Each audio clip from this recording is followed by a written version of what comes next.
Sounds great, Trent.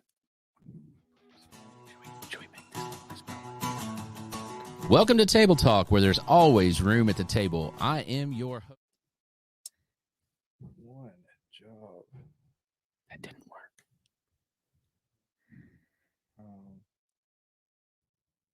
Are we live? Honestly, here we go. Missed the intro. No intro? No intro. Okay, We'll well, go right into it. Welcome to Table Talk. We can't wait to talk to these Please, fine Chris. guests, and thanks for tuning in. So my name is Jonathan Harmon with the J. Harmon Home Team, powered by Keller Williams. I got Mr. Trent Denson back there pushing all the wrong buttons, Yes, and sir. we just love him. It's a bald fest in here, and then Hope walks in, and she's got beautiful flowing locks going on here.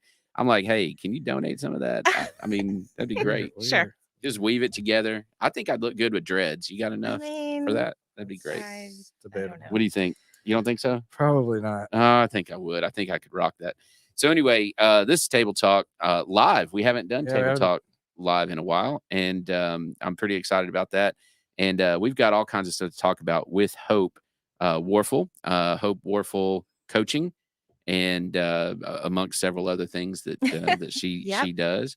And I'm going to mention this a couple of times through the show, but she is also going to be at Cedar Glade Brews tonight, starting at 6:00. We've got what we call our pitch practice.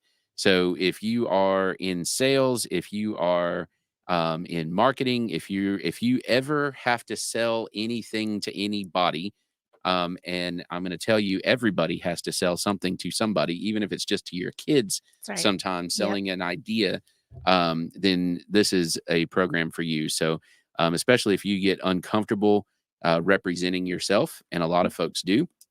We're going to talk a lot about that during this show.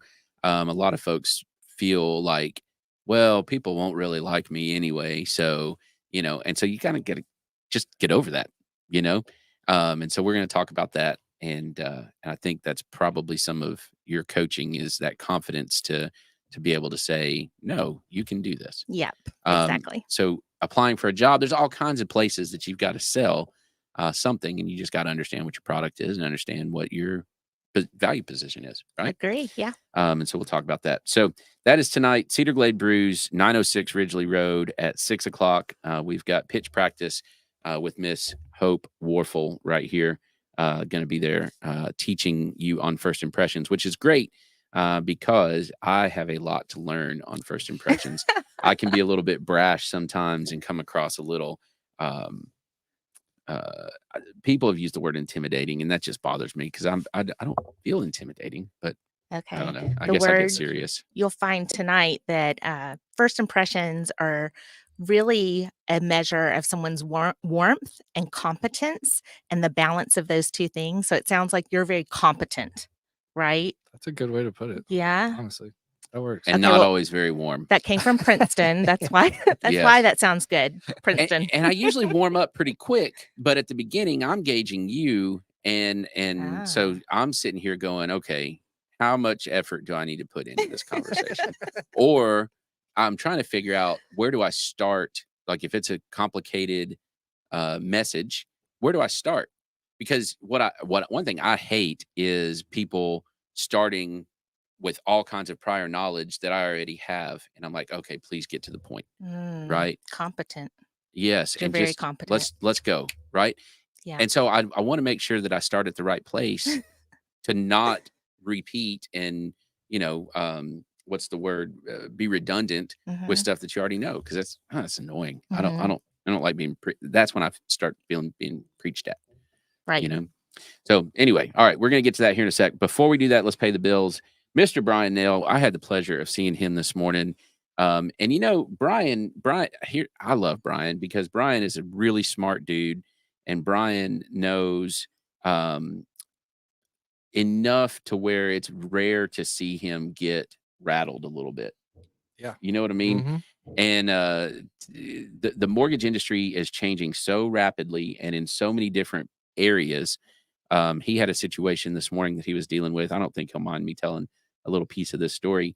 And they've changed some appraisal requirements, if you will, and especially on some of when you have less than an appraisal that's necessary.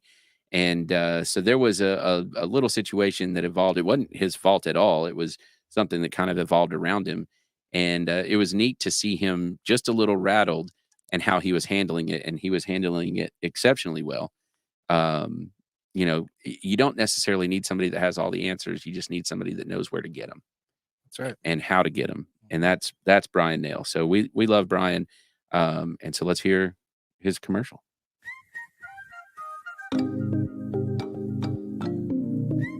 Hey, my name is Bryan Nale. I'm a mortgage loan officer with Primis Mortgage. I want to tell you that I absolutely love being a member of the Spread the Positive Network. It's such a great mission and helps bring so much positivity to our community. It's truly a pleasure to be part of. There are a lot of ways to navigate financing a home, and in markets like this, having the advice of a trusted local professional is key to making sure you get the right advice for your specific circumstances. Whether you're interested in the purchase of a new home, second home, or have a need for a refinance, I'd love to earn your trust. If I can help you nail your mortgage, call me at 615-243-3976 or visit nailyourmortgage.com. Primis Mortgage is a subsidiary of Primis Bank, a member FDIC, equal housing opportunity. As always, all loans are subject to approval. Primis Mortgage, NMLS number 1894879.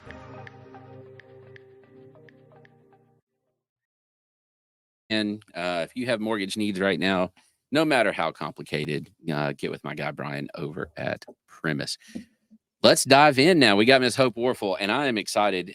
So Michelle, one of my coworkers, she, I guess, met you through Cable, perhaps? Yes. And Cable's a super organization right here in Murfreesboro, but it's for Rutherford County, and it's meant to essentially, this is how I understand it, empower women specifically, and try to work towards some equal footing there, and just support and all of the things that that women need to move forward and network, and and just all that. It's awesome, great organization. And I guess you came and spoke with them, and you're a member as well, right? I was a member last year, but this year I just got to go back as a speaker, so that was fun. And there's all kinds of educational opportunities. They did a Dale Carnegie course and a mentorship class where I was paired with a woman who was further along in her career than me, and That's cool. And we met every few weeks, and we read a book together, and had really good conversations about goals and direction. And it's so much more than networking. It's just this huge platform for women to help other women and provide encouragement and not be catty, but to really love each other and help each other. Sure. Yeah, that's awesome. And so you have a coaching business. Yes. And you were telling me before we got started that you wanted to get into some public speaking, but you wanted to coach, and the coaching would lead to public speaking, but it's kind of been the other way around. The opposite. Yep. So tell me how that all got started. What what led you to stick your neck out there and start this venture? Yeah. Well, I'll tell an embarrassing story about myself. I have found in public speaking, this is how I love to start all of my speeches, apparently, is to tell some kind of embarrassing story. It puts everybody's guard down, I guess so. I didn't Yeah. do that on purpose, but it's just the way it's fallen out, and it's worked for me so far. So we'll start with that embarrassing story. I shared this with Cable, and Michelle said that it had stuck in her mind. So about a year ago, maybe year and a half now, I was working for Ascension St. Thomas, which is where I still work. My background's in nursing. My first degree's in communications. My second degree's in nursing. So, which actually very much works together. Yes. I mean, that's what nursing is a lot. I mean, there's a mechanical aspect to it as well, but it's all communication, bedside manner, and care. Yes. Yeah. Mhm. Right. But I was in a new position with the hospital where I wasn't doing bedside nursing. I was in more of a business development nurse consult role. So we were building this new program. I'll spare you the details on that, but the gist of what happened was that my supervisor brought me into her office and said, "Hope, we've been all working on this big, huge government bid, and I thought I was going to be able to deliver this, and I can't, and I really need you to do it for me. Sure, I said, no problem. Of course, whatever. So we sat in her office. She explained the government bid process, which is actually very complicated. Like you have to have an envelope and it has to be sealed with tape and it has to be addressed the right way. And you have to be there at a certain time. And then when all the bids are turned in and there's this magical time, say 10 o'clock, all the people who have turned in bids, representatives will stand there together. Someone from the government opens each bid, reads who presented a bid, and it's placed into a very special box. And I mean, it's like this whole big thing. Okay. So she said, what's important is you cannot be 1 minute late. You cannot be 30 seconds late. When it hits the time, they're going to open it up. And if you're not there, it's done. Got it. Okay. So I am a type A. I am a 20 minutes early kind of girl. Before this podcast, I was out there 30 minutes in my car. I am the most prepared person you will ever I would ever not meet. have been the person for that presentation at all. I was ready. So anyway, the day comes that it's time to turn in. I was actually at a Rutherford diplomat meeting that morning. I had plenty of time. Someone stopped me to ask me about possibly serving on a board position, which was an honor, a great conversation. So I'm Sure. talking to her, looking at my watch, plenty of time, get in my car, plenty of time, check the seal on the envelope, check to make sure I had all the things, got in the car, plenty of time, get to my destination, to the city hall of that town, and walked into the building, stood in line behind someone, plenty of time. Thought I was being very patient and generous as that person took forever to talk, but totally okay. And then I walked up to the front and said, hi, I'm here from Ascension St. Thomas to turn in my bid. And she said, oh, honey, they've already opened up the envelopes. That's over. You missed it. Well, you can imagine my heart dropped into my stomach. Your eyes get this big. I immediately started sweating. I thought I was going to be sick. I mean, it was like someone had punched me in the stomach because this was a big deal. Not only had my supervisor worked on this proposal for weeks and weeks, but our chief strategy officer of Ascension St. You're Thomas thinking, had worked I on just this. got fired and Yeah. don't even. Yeah, our chief strategy officer, our CFO, our CEO had worked on it. Our attorney team had worked on it. I mean, this was Yikes. a really big deal. And we were building this program that they'd invested money in and time. And, there's only me and my supervisor. It's a brand new whole program for our And hospital all system. you had to do there was be there. All I had to do was deliver an envelope. It was awful. So, of course, my immediate thing is, well, I'm going to charm this lady and I'm going to figure this out. And so I'm like, oh my goodness, I am so sorry. Please, is there anyone I can talk to? Honey, they've already left the building. I was like, what time was it at? Honey, that was at 10 o'clock or whatever it was now. And it was 10:05. And I didn't know what to do. Is there anybody I can talk to? Is there anything? She said, no, there's nothing. So I had to step back, take a big breath, and call my supervisor and say, Christy. But were you late? Yes, sorry, I was late. I was 5 minutes late. So I had misunderstood whatever time Christy had told me. I thought Christy had told me it wasn't due until the afternoon. So I thought I was actually a few hours early and that I was going to come back in the afternoon for the opening. Thought I had all the time in the world. But when I got there and went up to the desk, she said, oh, honey, you missed it. That was 5 minutes ago and it's over and they've already even left. So I was mortified and I had to call her and say, I misunderstood.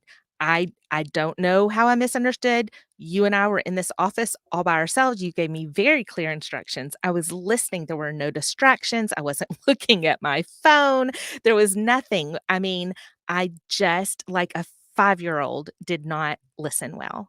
And, whatever reason that was, now looking back, I really think I just had so much on my plate at that time. I was volunteering in probably 10 different places in Middle Tennessee. I was coaching people who had just gotten out of prison on interview skills. And as I mentioned, I was a diplomat for the Rutherford Chamber. I was an ambassador for the Williamson Chamber. I had just started this new job. I was singing and volunteering at my church. I mean, I had like all these different things. Plus, I have 4 children, plus a husband who likes attention.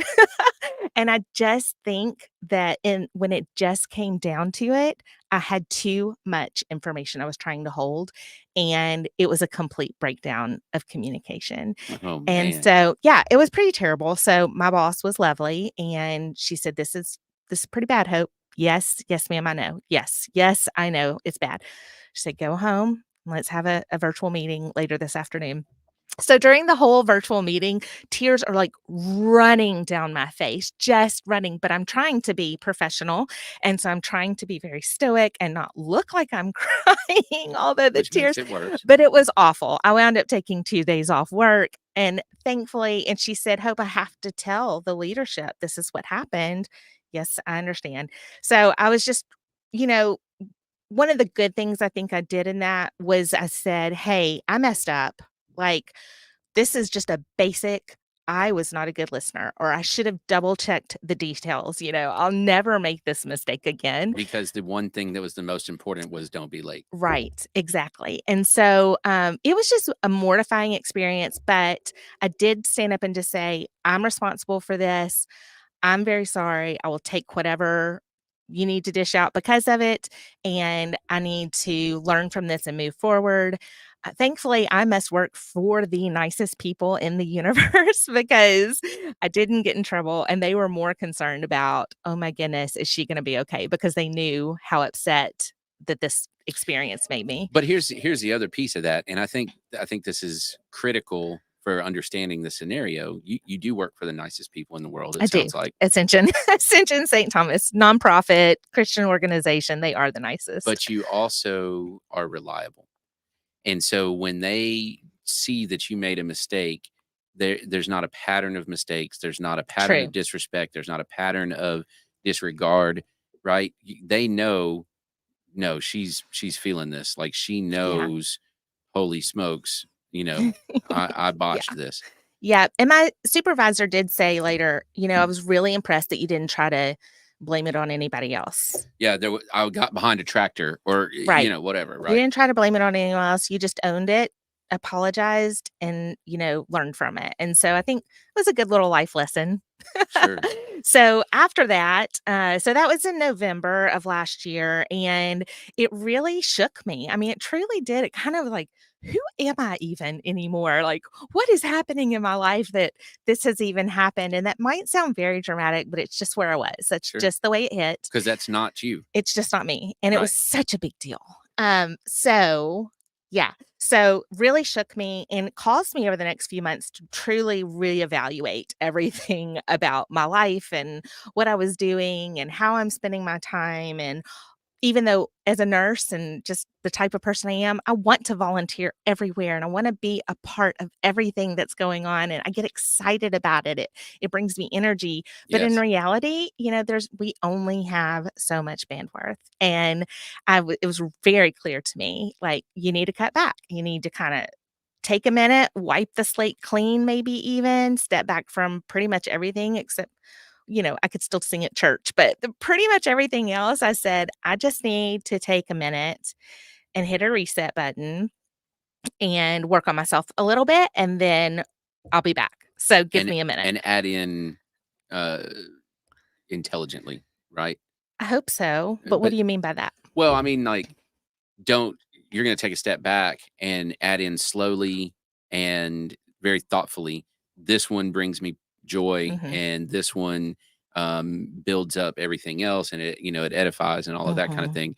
Not, okay, I'm going to take a 2-month break and then throw everything back on my plate. Great point. Yeah. And the problem with someone like me is everything brings me joy.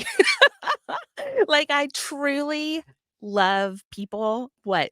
Trent, this is a beautiful flowing locks version of me right now. It really is. Yeah. What? Yeah. Dude. Okay. You love doing everything? And I can find the good in anything that I'm Right. doing. I've worked in a gas station and found joy out of that. Yes. I've delivered pizzas and found joy in that. Yes. I've taught high school and found joy in that somehow. Yeah. I Right. mean, yeah. Yeah, I get Mhm. that. So it almost becomes of a what brings you the most joy? I don't, I don't know. It's hard. And I think it's what brings you joy. You almost got to do a cost benefit analysis, right? Mhm. What brings you joy and doesn't deplete all the rest of your resources, Mhm. Mhm. including your time, Mhm. especially your time. Mhm.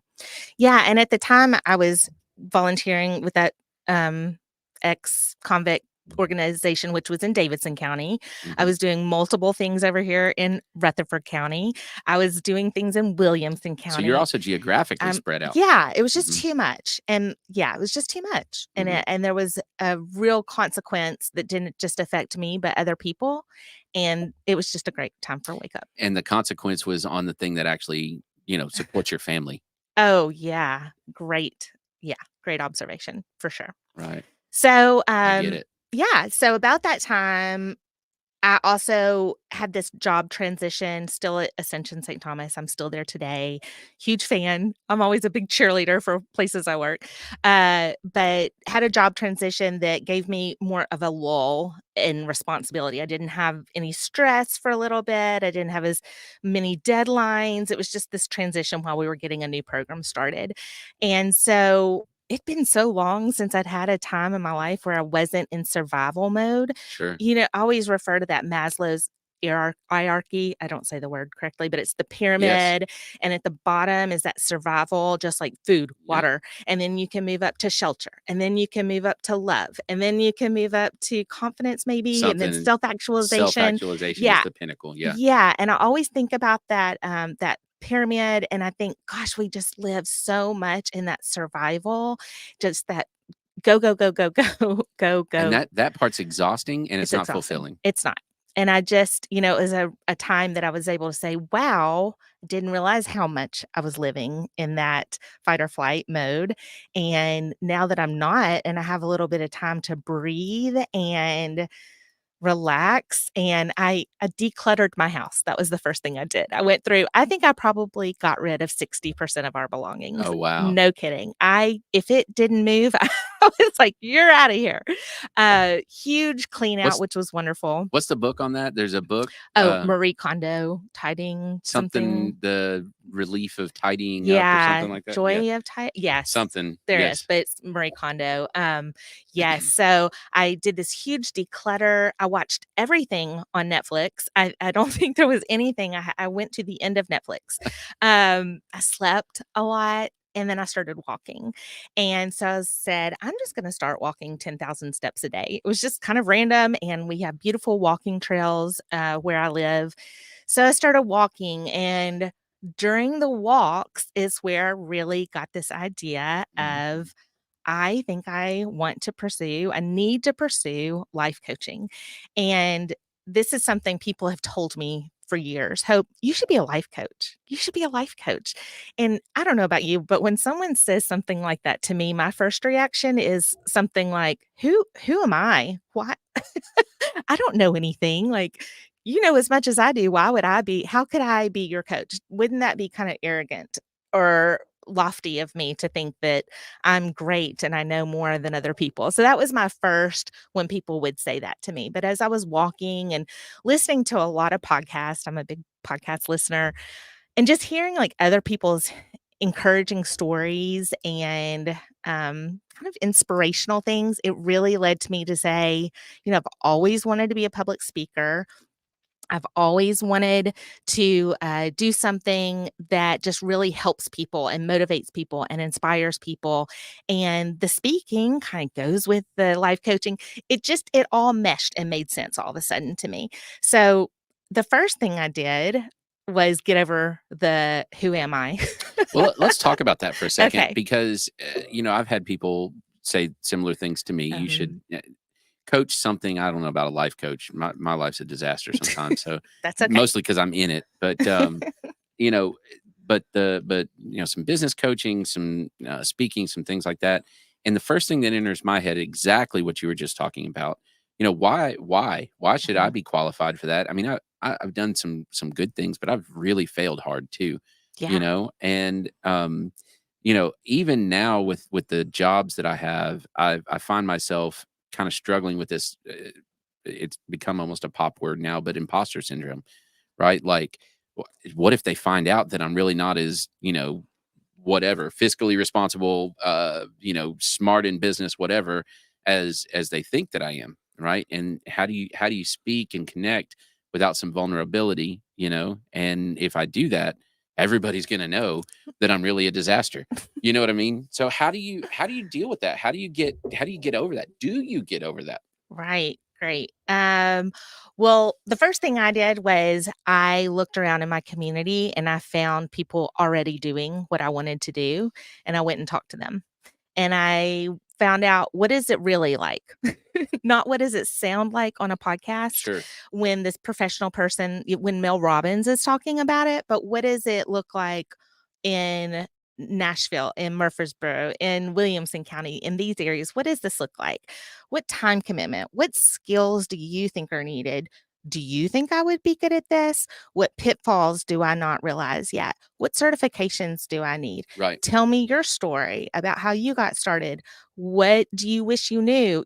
All those questions. And I really spent a good couple of months talking to other coaches. I mean, some of them were health coaches, some were financial coaches. They weren't all doing exactly what I wanted to do, but I would just kind of run it by them. Hey, here's what I'm thinking. This is what I want to do. This is my niche that I want to reach. Like, what do you think? And so I just started first by doing my research. Step one. hmm so once you did that, how did you get over yourself? Okay, great. Okay. So, yeah. So the next thing I did was, I think first of all, I felt that strong calling. So it's something I already felt really called to. Second, I'd gotten affirmation from people who were already in it. Third, when I started telling friends and family, hey, this is something I'm thinking about doing, kind of testing the waters, every single person would respond with something positive. Yes, you should do that. Of course, you should do that. Hope you'd be amazing at that. You are somebody I would hire to do that. So I think that helped is when I tested the water by putting the thought out there, hey, just thinking about this. What do you think? It was so positive that really, it gave me some confidence. But was I confident at that time? No. Am I confident now? More so, but I would not put confident on my forehead and walk around town. But I think it's more bravery. It was more just saying, hey, I'm looking at these other people. There's nothing really magical going on here. Like, they're just people who care. They want to do a good job. They want to put goodness into the world. They've done their homework. They've gotten their certifications. They've done the steps to do it and they're just going for it. So if they can go for it, why can't I go for it? Because coaching doesn't necessarily mean that you're the best at it. It just means that you have a perspective. Yep. And it means that you're willing to hold someone accountable. And it means that you might not even know more about the subject matter than them, but you know more about motivating them to get more out of themselves. Yeah, I love that. Yes, that's a great description. Yeah. Yeah, and so it was more about bravery, more about courage. And then it's one of those, I think Oprah maybe said something about preparation meets luck. So I had laid the groundwork, I'd done the interviewing people, I had put the word out to my friends and family, hey, I want to start doing this. Again, primarily talking about coaching, but saying, but I also eventually want to do public speaking as well. Once I've earned the right to do that, I guess is what I was thinking. I'm not sure. Mm-hmm. But a friend of mine owns an event space in Nolensville called The Gathering Place. And she had just opened and needed some foot traffic and called me and said, hey, I know you're starting a business.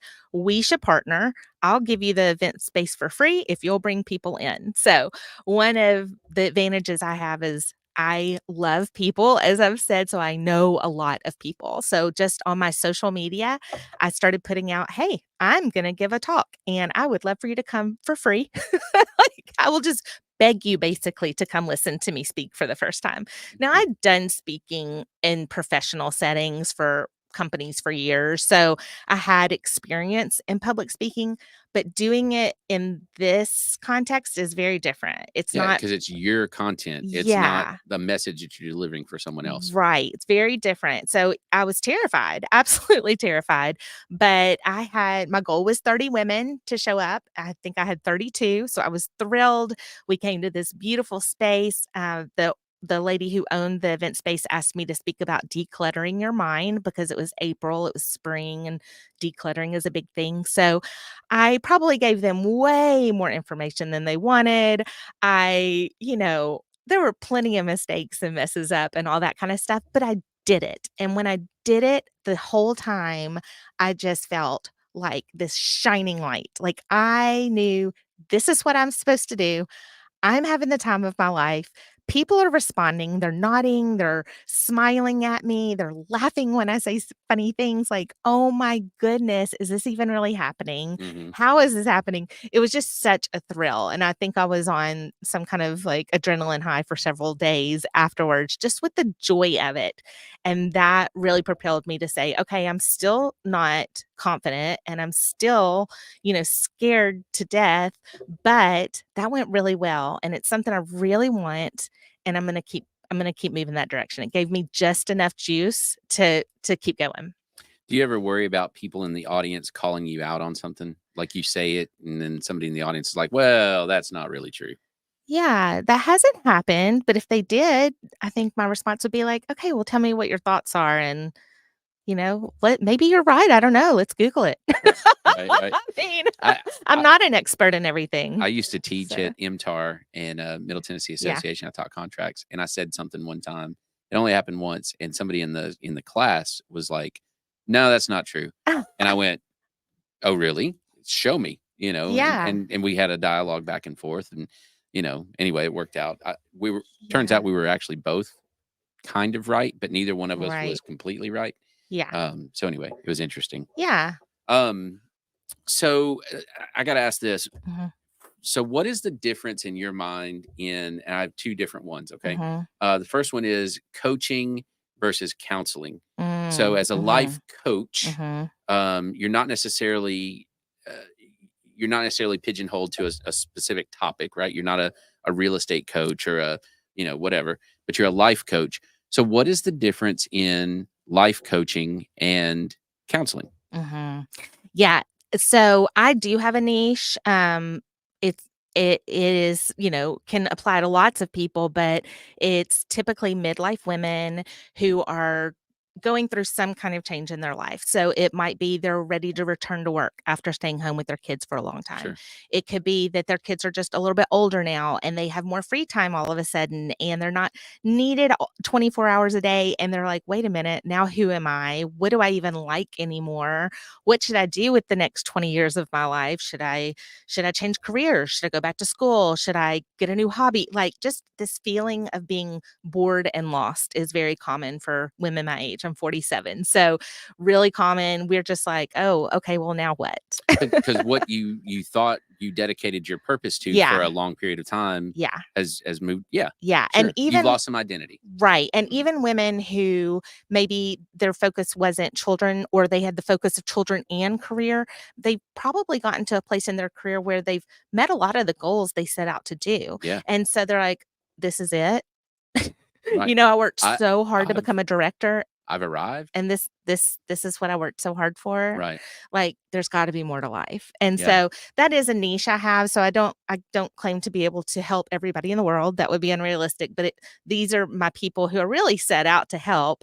It's turned into men and women, so we'll get there, but that's how it started. And now I've already forgotten the question.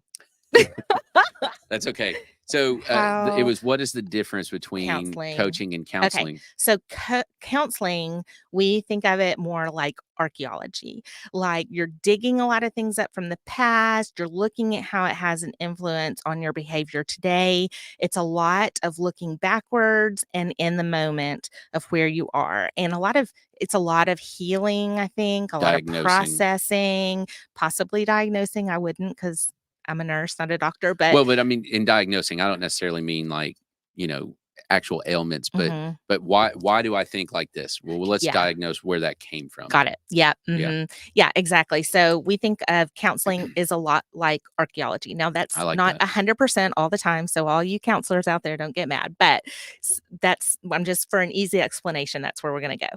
So then on the alternative, you could look at coaching is more like architecture. So you're building that future. That's You're good. trying to figure out where am I going to go? What is that end product? If, say, I'm an architect, it's going to be some beautiful building. What is that building that I'm trying to get to?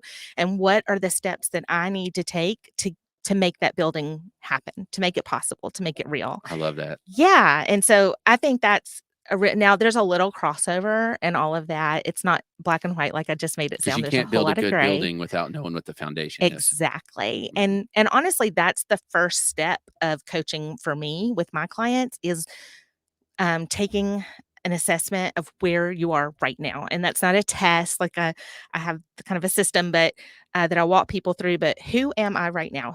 Not who was I 5 years ago? Right. Not who do my parents want me to be? Because that still influences us even at Sure. 47. Not who my husband wants me to be, Who or my kids think I am. or Mhm. any of that. But who am I actually? What do I like? What makes me happy? And I would venture to say that with your particular desired clientele, they may not know Oh, all the time. because their Mhm. whole identity has been wrapped up Mhm. in fill in the blank. Absolutely. Right. Yeah, and so this sounds probably weird, but honestly, we start even when we're in that type of situation. Do you like your shower really, really hot or warm? How do you like your coffee? Like, just those super basic things, like, let's just start there. What do you like? Nobody else is in the shower with you, probably. Maybe there are. I mean, Who know hey, I don't know. you do you. You do But you. let's just start with super basic things like, what do you like to eat for breakfast? You know? Well, and I think so. I think about my mom, right? And my mom, in my mind, is one of the most selfless women that I know. And the selflessness comes in because she spent her life taking care of Mhm. us. Mhm. And so it, you almost have to give someone license to say, drink your coffee the way you want your Yes. coffee. Take your shower the way you want to take your shower. Yeah. If you want oatmeal, then by God, eat oatmeal. And Right. if you don't want oatmeal ever again in your life, Yeah. don't ever eat oatmeal again. Right. It sounds so basic, but sometimes with women, we have to get back to that It's just okay most basic. It's okay to do things you like. to have a It's preference okay to have a and preference. to Uh-huh. follow through with it. Yeah. You make the best chocolate chip cookies in the entire world, but you hate chocolate chip cookies. So Right. don't make chocolate chip cookies again. Yeah. That's a great example. Yeah. I It's love that. okay. Yeah. Yeah. Oh, I love that. All right. So had another what's the difference? Oh, I got it. Okay. So along those same lines, I think that there has been, and I've heard this in multiple different formats or perspectives or whatever. And especially it seems like as far as our culture has come, it is still very much there, right? That there is a difference in the way men and women are treated. Mhm. And there is a difference in what men and women are allowed to say, do, and think, right? And it's not fair and it's not right. But if I were to walk into a room and say, no, I demand that this, and this happens, oh, he's a good leader. Mhm. If she walks into the room, pick any she, and says, Mhm. I demand that this, and this happens, there's a Mhm. pejorative that's used there, Right. right? And that's not right.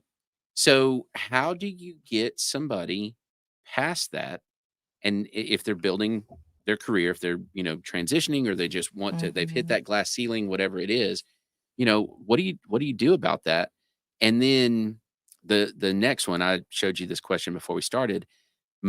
There's a difference in the way that people perceive arrogance and confidence. Mhm. And to me at least, there's a very fine line there. And benefit of the doubt is typically given to a male versus a female as far Mhm. as where you cross the line between arrogance and confidence. Mhm. So how do you coach through that? That was a lot of questions. I do apologize. It was. I tried to get all the confidence out there so that you knew where I was. Because Okay. I don't want to offend somebody and be like, "Well, how do you tell a woman that she's not arrogant?" Yeah, Okay. that's not at all what I mean. So I think what your first question was, if a woman is maybe entering a new job or re-entering the workforce and she's facing this cultural situation that we're still in, even though it's improving, about how men's opinions are more valued than women. Like, how do you overcome that in the workplace? And Is not that even yes, and opinion for sure, okay? but definitely delivery, Oh, right? okay, right. I mean, Yes. 100%. Yeah. A Yeah. woman still is supposed to be, sweet Hmm. and, Yeah. subservient almost. And Hmm. and I know that not every scenario is like that, No, I get it. Yeah. but there are absolutely, I've been Yeah. uncomfortable in situations where somebody's called someone out and been like, well, why you got to be such a, Yeah. and I'm like, she's not. Yeah. Okay. Because if Well, I did that, you'd be like, oh, he's a great leader. yeah, no, absolutely. And it's interesting because that really ties in a little bit with what we're going to talk about tonight. Because although my talk is on how to make a great first impression or what gives a good first impression, I did already mention that study from Princeton. About 82% of people's impression of you is based on their measure of how you balance warmth and competence. And as women, the study talks about we are trained as we're growing up to focus on the warmth. We want to be liked. We want people, Motherly. yes, Mhm. we're nurturers, we're likable, we're a little less assertive, not as aggressive, maybe not as confident. We talk with a higher voice, even if my voice naturally is more down here, like, Mhm. hi, how are you? Like we tend to have those inflections that go up at the end of the sentence, like, I think I want $100,000. Can I have that raise? Like we Right. tend to speak differently and present ourselves more on that warm side. Whereas men are typically, these are not absolutes either, but typically men are raised more on that competent, to be right, to know the facts, to be able to back themselves up, to prove Close themselves, the deal. close the deal. So both of those qualities are wonderful. And end on a lower And inflection. end on that lower inflection, more confident, more direct. This is right. This is right. Mhm. Yep.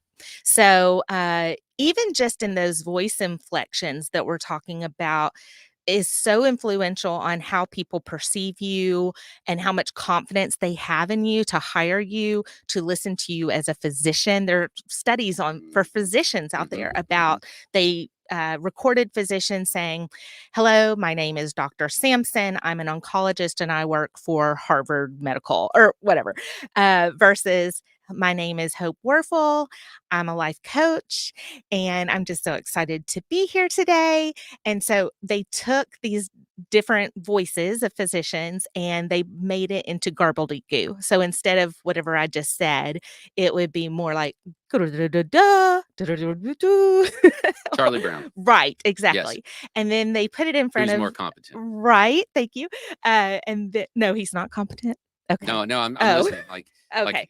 so I see where you're going with Okay. this. He Yeah. he was shaking his head and I thought he was saying no. Okay. So anyway, so they actually did studies that showed like people in the medical field, depending on the way they talked, they got different responses from their patients, whether Mhm. they were compliant with their health care, whether they wanted to continue to see that doctor. So no matter what your field you're in, as you touched on this earlier, you are selling something, if it's 100%. trust, if it's likability, if it's Yourself. yeah, yourself. I mean, you're selling something. And so even that voice quality makes a difference. But I'm getting off track. So going back to the confidence and the warmth value, the goal is to bring those into a balanced combination. Are most people completely balanced? No, we're not. We tend to lean more towards one or towards the other. And as it's something that I have worked on my whole life. I didn't know that it was called competence and warmth until just recently when I started researching the topic. But when I look back, I tend to be a very competent person, actually. Mhm. And so I want to be forceful and I want to be right and I want to make things happen in my timeline the way that I want them to happen. You do it because I said to do it. Yeah, And I'm whereas competent. I'm not great at getting on the phone with a coworker to ask a question. I just want to go directly to the question. Hey, do you have that form, that information? Could you send that to me right now? Awesome. Thank you so much. Goodbye. That's how I naturally would communicate. I'm very direct, very blunt. But what I'm learning is that I need to start with, "Hi, how are you? Yeah. Okay, great. Well, I'm so glad to hear that." Then ask my question. Just that small, take a pause and think of someone else, bringing that warmth I'm the in. world's worst at that. Me too. Oh my gosh, it's terrible. Yeah. But what's interesting also is that whole dynamic is very cultural as well. Mhm. So with certain culture, you start with the hey, how's it going? Blah blah blah. Right. Then you're almost seeing as pandering to them to some Mhm. extent. There are some cultures where it is very just get to the point. Yeah. Let's just do this. Right. And you have to know who you're talking to. Sure. I don't know, some of my coworkers probably don't wanna chit chat with me, and No. that's fine, Why are but you bothering me? part of it's Yeah. learning to communicate with different people and learning the people around you. How do they like to be communicated with? And I'm gonna keep that in mind. I'm gonna make note of that, and the next time I come to them, be intentional about the way I communicate. Yeah, you're So, not gonna hurt my feelings to just get to the point, all right, right? I mean, noted. that's just Got it. but because of that, there are absolutely situations where I call and I say, "Hey, this is Jonathan. I need you to blah blah blah blah blah," and they're like, "Oh my gosh, this is." But I think there's a lot of benefit of the doubt given. If I do Mhm. that, it's like, "Oh, he's busy and he's you know professional and he's doing that." And I think that there are other folks out there that if they do that, that's like, and, Right. and I don't know, that bothers me. But Well, and your follow-up is important too. In doing this research about first impressions, some people say you have 1 second to make a first impression. Some say you have 5. Others say you have 10.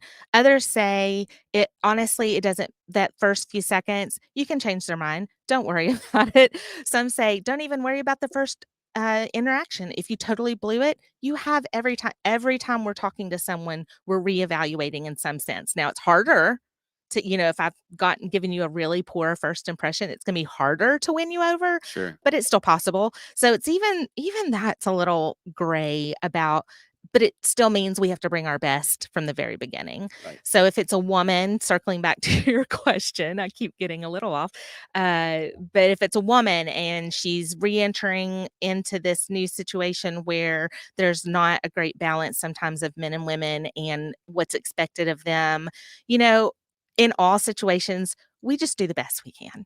You have the knowledge about warmth and competency. If you come tonight, you'll learn about signals and cues and things that you can do that will help people feel safer with you, more comfortable, trust you more. So you study up on those things, how to improve my communication, how to improve the presentation of my ideas. Do you have a friend in the room that you feel like can help you by nodding along a little bit to Right. give you some encouragement or to back you up? Yes, Hope, that's a really good idea. I'm glad you said that today. There are some little tips and tricks that we can use, but no, it's not a fair world. I don't have a great, Mhm. beautiful, flowery answer. It's just not, but I believe it's getting better. I tend to be the world's biggest optimist, but I think things are getting better. Maybe I'm wrong. I don't know. Yeah. Well, and they never will if we don't candidly talk about it. Yeah, So absolutely. Yeah. you got to talk about it, even if it's uncomfortable. All right, so we're gonna wrap up. You've got so much more in the tank, and I cannot wait for this evening. I I know we're do. going to. I know we're gonna. Anybody that's watching, anybody that's listening, and even if you're not listening, they should be listening, and you can share it with them. We've got a great program this evening, 6 o'clock at Cedar Glade Brews. We're going to talk about first impressions Mhm. and how important that is in selling whatever it is that you're selling. And in that pitch, so the pitch as we talk about it, it's really a minute. And so we've had some coaching on structuring that pitch, on delivering that pitch, and that kind of thing. But I think the approach, that initial 1 second, 10 whatever, right? Whatever that initial impression Mhm. is critical. So I'm excited. I can't wait to hear more from Can you. I say one more thing Yes, to wrap please. up by?